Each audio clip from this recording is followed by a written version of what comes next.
All right, hello everybody. Today we're having an interview with cadiaN from mousesports, professional player and professional analyst as well in EMS, and he's going to give us a bit of information about mousesports, his role in the team, and perhaps even talk about the whole analysis process in EMS. That'd be some really good information for everyone.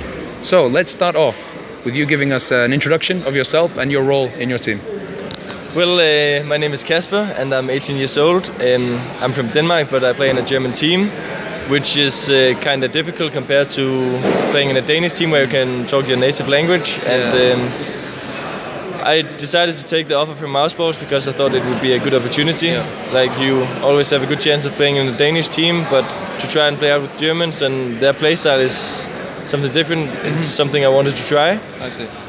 My role in the team is in-game leader, which also forces us to speak English. Maybe if I'm the only one not really understanding German, so if I didn't have such an important role, then I could probably just be passive and I could kind of do some German. But since I have to talk all the time and we're communicating in English, it's a question we get a lot. Yeah, we have a lot of things to work on with the communication, but it was our first event, and I know that some is disappointed, but we tried to do our best. We face off against the best team in the world, which can't even go through the group stage. Hey, Adil. So yeah, that is a short introduction. What does being an in-game leader entail? What kind of responsibilities do you have? It requires a lot of responsibility to be the in-game leader of a top team. It's my job to not only create the strategies and to call them during the games, but they also have like expectations for me to do like anti-strats of other teams and be aware of like time. And yeah, it depends a lot on which team you play in. In some teams, when you create strategies, it's like the whole team sitting down helping each other. In other teams, it's more like in pairs and so on. So in this team, we have like not so many strategies. We try to play a lot on our aim. Also because strategies requires really good executions, like timings and so on. And we still lack a bit in team play because we're so new. We only played with like cadiaN for 3 weeks. We had practice with him 5 times before this event because we had officials every fucking day. We cut that out. Don't worry about it. We cut that out. And yeah, that's pretty much like my role is just to keep control over everyone. And yeah, I'm really young, so I still have a lot to learn. But hopefully, but a lot of time to learn it as well. So exactly. But hopefully they pick me up for a reason. So all right, sounds great. Okay. That's your role in the team. Can you tell me a bit about the other players on the team as well, their roles, and also who you think is probably the most important player of mousesports? It's a hard question, I know, but it must be asked. If we just start off by talking about the roles, we have like Chris J, who's like our AWP. We like to play a lot of double AWP. We are kind of known for that, or how to say, because we try to invent this new kind of playstyle on CT. Because there's so many teams who's playing like this kind of NIP style where you go for peaks all the time, and it's good to close it down with the AWPs, because if the peak just a step too much, they're gonna get killed. So that is like why we have 2 so dedicated AWPers. In all of my previous teams, I've always been AWPing. So yeah, but Chris is like having a lot of raw talent. He's not that good at positioning, but he's like raw skill with the AWP is like incredible. He's probably one of the best in the world with just in terms of raw AWP skills. So yeah, then we have Legita, who's like kind of our support player. Apparently the guy who shoots the most on events, but yeah, his role is to like initiate the executions with grenades and so on. And then we have cadiaN, who's like doing like and cadiaN, who's like really good at locking down bomb sites. He's like our B player a lot, playing B on Dust 2 and Inferno and so on. Like, he's good at staying alive and still getting 2 kills every time they push. So that's pretty much the roles. Okay, that's great. And you didn't answer the other part of the question. I mean, it doesn't necessarily mean he's the best. No. What do you think is the most important? And it can be anything from giving morale, from his character. I think every player in the team, we're in a lineup where we have 5 guys who on their own can do like really good things, which means that it's hard to say one player in general who's like the most important, because it depends on the game and who's having the day and so on. Of course, I have a lot of responsibility being the in-game leader, but we have some really good individuals like Chris. Like, if he's on point with the orb, you can put him everywhere and he'll just close down that spot. So I think we don't really have one who's like a lot more important, but yeah, of course, there's always someone which is a bit more important on the day. Yeah, of course. You're just too scared to say who. I'm only kidding. It's a fair answer. Yeah. I agree 100%. In this tournament, mousesports, were kicked out relatively early. Yeah. What do you think you could have improved as a team? I mean, I understand that you could have practiced a lot more. You're a very new team, but specifically in the game, what kind of mistakes do you feel that you made? In some way, I weren't really disappointed with 0 wins because we are so new. But the way we did it was just not. It's okay.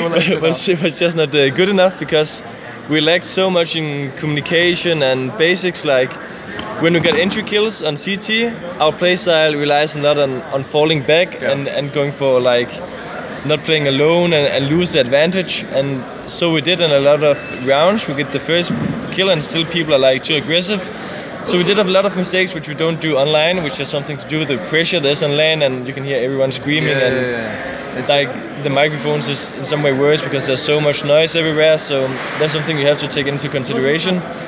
And people calling us onliners is like, we perform better online so far, but that is, it's hard to compare because also a lot of teams is saving strategies online, and it fits really well for us if we are saving strats and they're saving strats because we have so good individuals. So that's probably why we win a lot of games where people are like, because on Dust 2, for example, if we take that as example, we smash Hellraiser 16-3 and LGB 16-1, and when we play here on LAN to Titans and Hellraisers we lose, it's just something different on LAN, and we need to adapt to that. You were in a tough group as well. It wasn't an easy group, and you are a new team, and essentially a new team can't have LAN experience unless they play LANs. So it makes a lot of sense to say that, fair enough, our LANs are not as good as our online games, and that's perfectly fine. But I don't think the word online is really, fits this situation.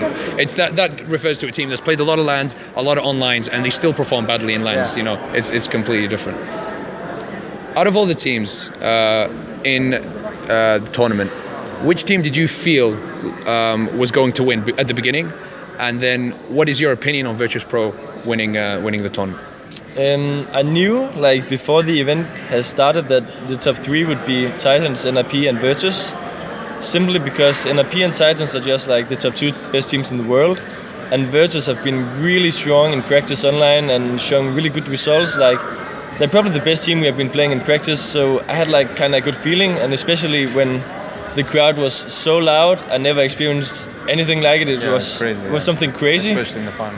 So when they get the momentum going, wins the pistol rounds, and the crowd is cheering, and every time they get a single kill, the crowd is standing up and clapping and just spray down. Everyone goes crazy. Exactly. So I think they had the momentum from the home crowd, and then I expected Titans and NIP to also be there. Unfortunately, Titans didn't make it, and I talked a lot with NBK, and he says that he made me think that he was trolling a bit, but all the boot camps, I by Power had a long boot camp, Navi had a long boot camp, they had the gaming house, and sometimes you can be exhausted a bit because it's too much. But anyways, I think the Titans is gonna come back even stronger. It's okay to lose sometimes, you can win every time, and I still feel that they are seen as the best team in the world. If NRP won the final, then you would maybe say different, but Titans just has everything that you need to have to be a good team. I mean, we were talking I had an interview with Smiths and Shocks, and we were speaking a bit about why Titans, why they didn't go through the group stages, and a lot of it came to them over concentrating a lot of their play based on anti-strats, and they felt like that kind of deteriorated their normal play, their normal basic play, which is what they're used to doing. And as you said, they're a top team, and they'll come back stronger than that, hopefully. We felt the anti-strat, let's just say it that way. We had a lot of we were known for the double orb, so I expected them to be well prepared. But to bang me through boxes on purpose when they knew we were doing setups, like that was just disgusting. I can see Screamer smiling a bit, but you have to give them credit for that because that is just good preparation. It's not like it's illegal or anything. And they probably know that when we are such a new team, they can take like the games that we have been playing recently online, and we'll do probably the same. So I understand. Fair enough. As a player yourself, what kind of player inspires you? Which of the Counter-Strike, even of the legends, the play like Ethan and the rest of them, who is your favorite and most inspiring Counter-Strike player? Shox. No doubt at all. He's incredibly smart. He has raw aim. He can pick up an orb also if he wants. It's just, for me, it's the most complete player in the world. And if I had to make the ranking, I would put Shox as one. GetRight has some other like roles to fit, and he does that to perfection also. But if I should pick, like if I should create a team and I could pick anyone, the first guy I would pick would be Shox, because he's like so much into the team with strategies also, and giving feedback in the middle of the rounds, helping assistants with like calls and so on. So I've always been inspiring him since like the Source days, so that must be him. All right, recently in the EMS, they've added this new role with the casting team, and it's the analyzer. And in this tournament as well, they were picking some of the pro players as analyzers, and you were picked for a lot of the games.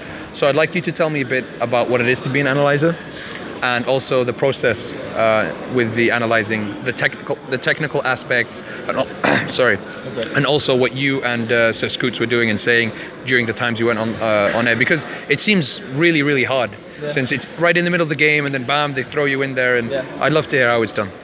If we start by talking about the process, it's like we're doing like a talk about the veto and what we expect from the teams, who should be the favorites in this matchup. After that, we just sit and enjoy the game. We have this huge screens. We're talking like 4 that will give 12 huge flat screens. So it's like really a big view. And then we just sit and enjoy the game while we are writing notes. Like I'm talking with Scoots and saying this round could be interesting to talk about because they do something specific, which I can like explain what is about this tactic, what makes it good, and so on. So that is the way it is. Then when Scoots write these rounds down, he's gonna go to the observer, which is Steel, and immediately after the game, Steel will download the GoTV demo and he'll prepare. And then we'll talk about the rounds, and then in between he's swapping. I'm just talking about the game in general, so I have round by round play, talking a bit about the game and the playstyle, round by round play, and so on. I see. So that is the way it goes. And what was the second question, like if it was hard or how was it? No, I mean you pretty much answered the majority of the question.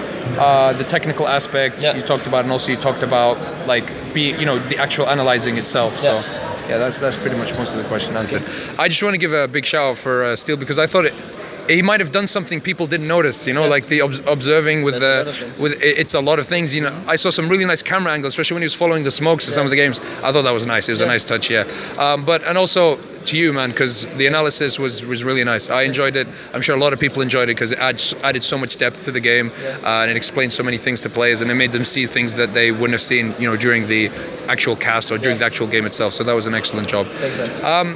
That's your job as analysis, as somebody who does analysis. But I want to ask you specifically, as both someone who does analysis and a in-game team leader, what makes a strategy good?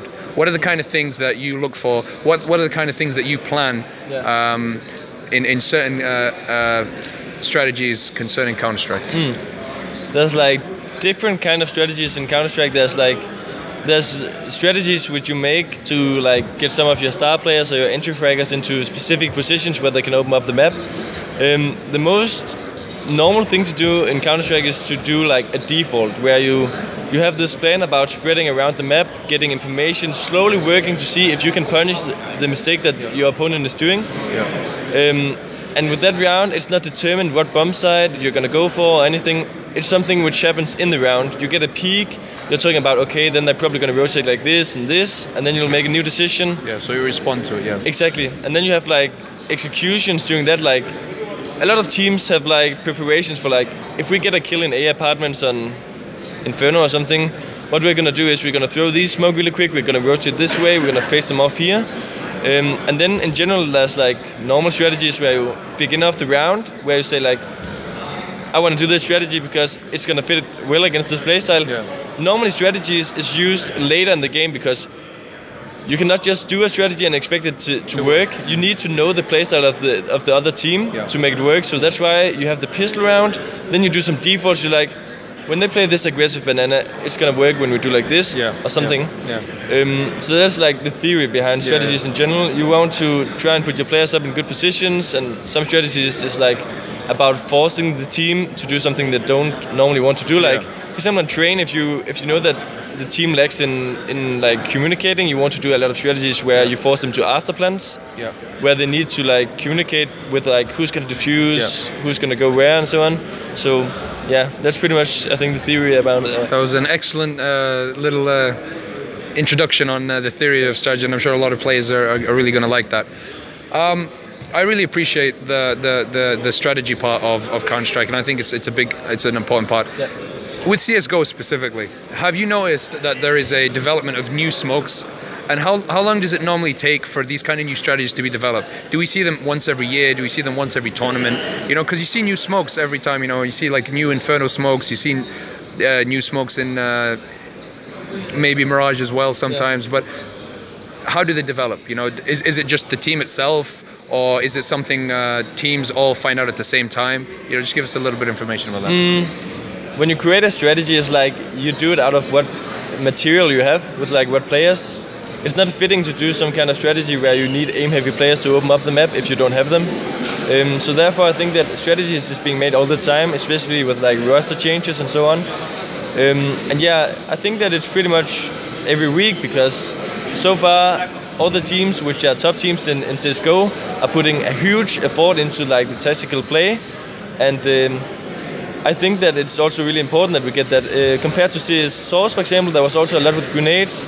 Not so much in CSGO as there was in Source. Yeah. As you can see in the beginning of CSGO, like Very Games tried to do a lot of that, which they did in Source. In Source they did it to perfection, but it's a bit harder in CSGO. Yeah. New strategies are coming very often. And for example, also if we take Titans for example, when we practiced against them some part on Inferno, they had this Molotov tag before anyone else used it, with like Molotovs everywhere, Molotov. New bugs, everything, where you get caught. That's interesting. And when they do that once against you in practice, you know how to counter it. Yeah, not only you know how to counter it, but they use it this one time, then they know it works, and they won't show anyone. So like when they do that against us and it works so good, and it's the first time you see something new, you know that they're gonna say that strategy for like for later on, for a big tournament. Yeah, for big games. Okay. I'd like to put the Counter-Strike aside. I'd like to ask you what your favorite game is outside of Counter-Strike, and then what your favorite gaming moment was. I don't really play that many games outside Counter-Strike, to be honest. Let's see. Actually, I don't really. Yeah, I'm gonna sound like a freak. No, it's an okay answer, because a few of the pro players are saying the same thing. Yeah. Well, the thing is, I'm the only team. I'm the only guy in my team which is doing school, and still I have a lot of responsibility by creating strategies and so on. So I don't really have time to go and chill around with some Dota games or something. So I enjoy watching other games. Like I watch LCS and some Dota, like the what is it called, international. International. And so on. I like to watch that sometimes, but it's not like I play it myself, because I also get mad. You know, when you're good at a game, you want to be good at every game, but it takes time. So I understand that. Yeah, fair enough. What about your favorite gaming moment in Counter-Strike? I think maybe it was in the BIOC at DreamHack, where we qualified for the main tournament by beating mousesports, because I had a really good individual tournament, and it was the first time that I was on the big scene. Yeah. I was used to going to events, Danish events, like as a small talent with like 500 persons attending, and here you were at this huge event with like 15,000 guys, and that's nice. And it was just something different, and get to play in the main tournament, and it was. I think that was the best moment. It's basically you going into professional CS. Yeah, you can say so. Yeah. So that is the for myself. However, I'm gonna give you the mic, or the phone as it is now, and let you basically say whatever you like, and end the interview on your own terms. before people end this, because normally you just go out because it's thanking of the sponsors. Of course, I want to start out by thanking my sponsors, which is BenQ, Epic Gear, and MyXMG. I would like if some of you would like to like my Facebook fan page. It's facebook.com/CasperCadiaN. And we'll write it down on the description as well. Yeah, I hope that you guys are maybe also going to tune in to not only my stream, but a lot of the other streams which is going on, because that is what we need right now to go the next step. Okay, we can get 240,000 viewers for the big tournaments, but we need something consistent. Yeah. We need them to go into POV streams and support the players also. So I hope they'll do that. Yeah. And so you have a Twitch stream where you're playing yourself? Okay, all right. And do you cast any games yourself? Or do any analysis? I do a lot of like explaining the game. So like if you want to learn smokes or like the ideas behind strategies, I normally do that. And that is twitch.tv/cadiaN. And then use that. Yeah, my nickname was taken because it's apparently really nice to be named cadiaN or something, I don't know. So yeah, you can tune in there also. Okay. So is that all? Yeah, I think that's all, man. Thanks for a good interview. It was a pleasure. It was an absolute pleasure, and hopefully we'll see you in future tournaments and have some more interviews with yourself. Sure. Thank you everyone for watching this interview. It's been me, Availer, and cadiaN. cadiaN. Oh, and of course, our cameraman, who's the third professional player who's been a cameraman today. Adol Scream, absolute incredible talent in CS:GO. Do check him out. Big thanks to him as well for being the cameraman. I thought I pronounced your name wrong, so I was like, no, did I do it? No. But thank you very much, and we'll see you guys soon. Take care.